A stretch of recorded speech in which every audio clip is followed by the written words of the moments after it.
What's going on, everybody? Mortem here, this time bringing you some early access impressions for Heroes of Might and Magic Olden Era, which obviously just released into early access. And after having checked out the demo not all that long ago, I knew I wanted to jump in for this. So, just to sort of outline the video here, a few things to know. One, I am not super into this series as a whole, and I know it has its dedicated fan base, and so in that regard, I'm probably not going to tell you, if you are one of those fans, anything you don't already know. I'm just going to be talking about some of my general impressions for this, and I also want to talk about the current state of early access, what is here and what is not. So let's start first with what is not here just yet, which I would say one of the big things is co-op. They have a limited multiplayer setup in the game already. However, right now, you can't play with your friends, really. There is a map editor, but it is very early on and bare bones. The map editor is something they're going to continue to work on through early access, and so right now you can mess around with it, yes, but it is far from its final state. And what's more, I think they're probably going to wind up doing an AI pass on this, that is to say,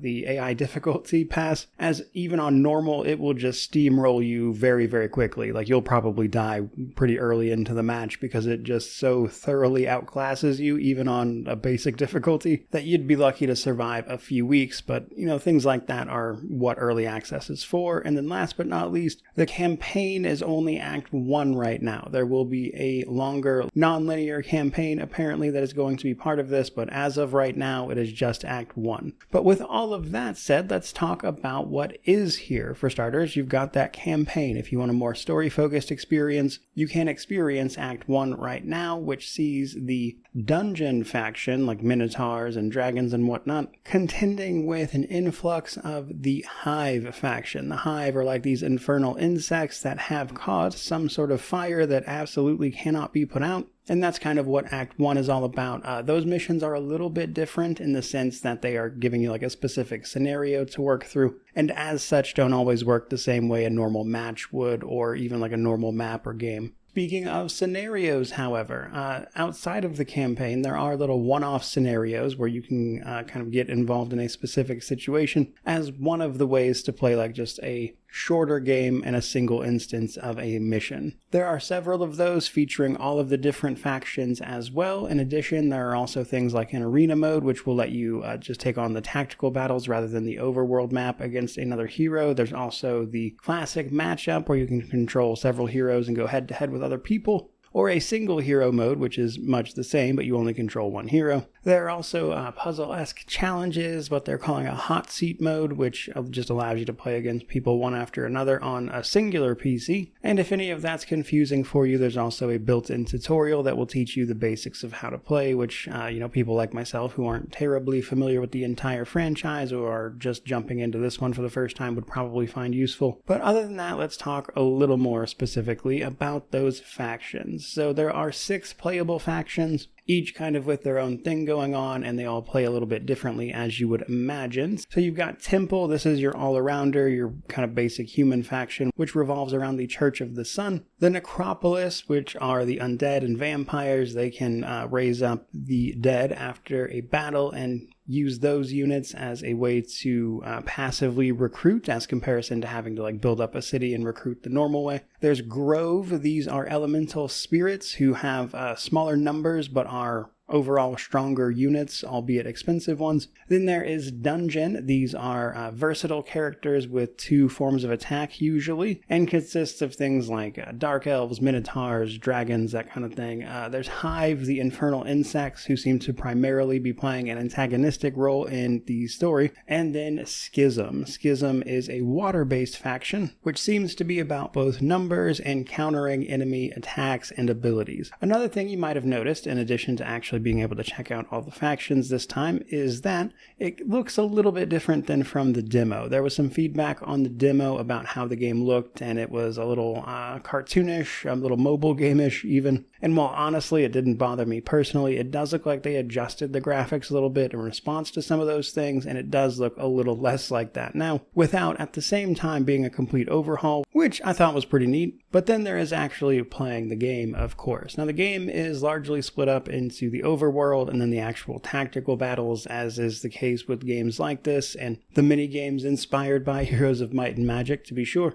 But while some things like the campaign missions or other more specific missions might give you slightly different rules in the sense that you don't necessarily have to like pass your turn in order to reactivate your movement points and stuff, but otherwise games largely play out in turns based on days. So every day your heroes who are going to lead your armies have so many movement points and then mana that will recharge slower. Movement points are per day, however, and you can of course move as far as those will take you. You're going to use these heroes to of course fight other armies, be they with a hero character themselves or no, and take over structures on the world map. So this is how you're going to set up a recurring income of the resources you're going to need to both recruit more characters and build up your city structures. Cities have a variety of upgrades based, of course, on things like the faction you're actually playing, but also the buildings you choose to build. Typically once per day, if you have the resources, you can build a building in the city, but there are ways to upgrade that with things like law. One of the resources you'll accrue based on your stats and everything with your city is going to allow you to enact laws that will then give you potentially passive bonuses or upgrade your units or recruitments to make your city better, in addition to all the buildings and things you'll be throwing up. Every week or so, you're going to generate so many troops based on the stats you have that you can then recruit and potentially even upgrade, if you have the buildings to do that, into even stronger units. Assigning these guys to a general or a hero is how you are going to then use that army to be effective, or of course just defend the city if you'd prefer to leave them there as opposed to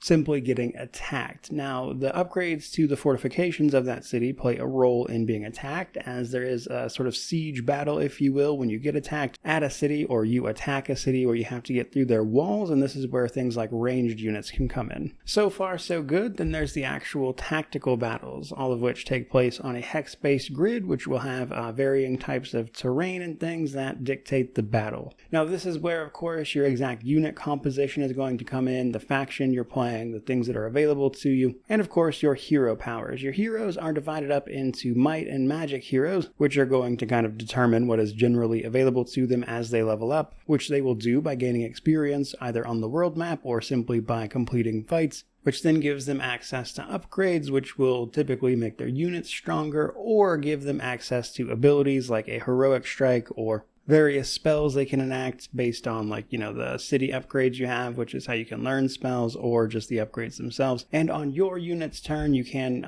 choose to cast spells or a heroic strike if you have the focus, or use a unit's ability, which will typically also cost focus. Focus is a point you will earn by simply, engaging in the combat battle, and as you gain that focus, you can then spend it on, as I mentioned, either your hero or unit abilities in order to do what they are good at. Obviously, everything has strengths and weaknesses, and your job is to as efficiently perform these battles as you can in order to minimize troop losses so you can keep your army strong and decimate the enemy as expected. But realistically, where a game like this shines is in all of the little details and the back and forth and the interplay between all of the different factions and what they are good at, where they are weaker, things like that. And your key to success is, of course, learning all of those things, but also putting yourself in a position to win out over enemy armies by pumping up your own strength, getting heroes that are going to be able to dominate the battlefield potentially purely on their own might with things like spells and the like, and countering enemies, of course, trying to do the same to you. And while that is all the basics, I think what goes kind of unmentioned there is how just kind of engrossing all of this is.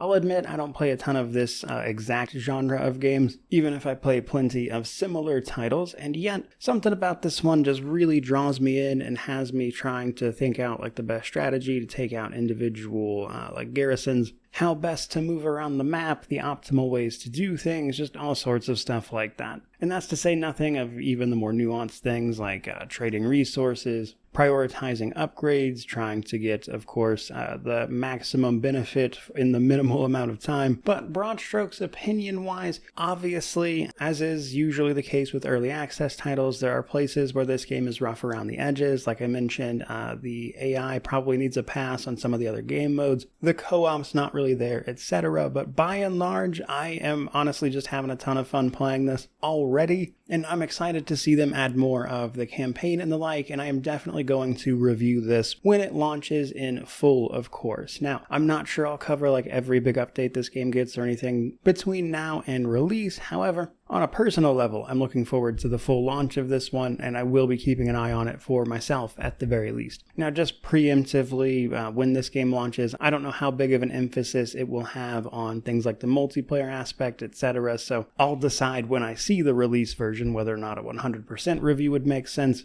That seems up in the air at the moment, but I will be reviewing this for sure. In the meantime, hope you enjoyed the video. If you did, by all means, like, comment, subscribe, all that YouTube jazz. I'd love to know what you guys think about this one. But regardless of any of that, truly, just thank you so much for watching. I really do appreciate it. May you wander in wisdom and have an amazing day.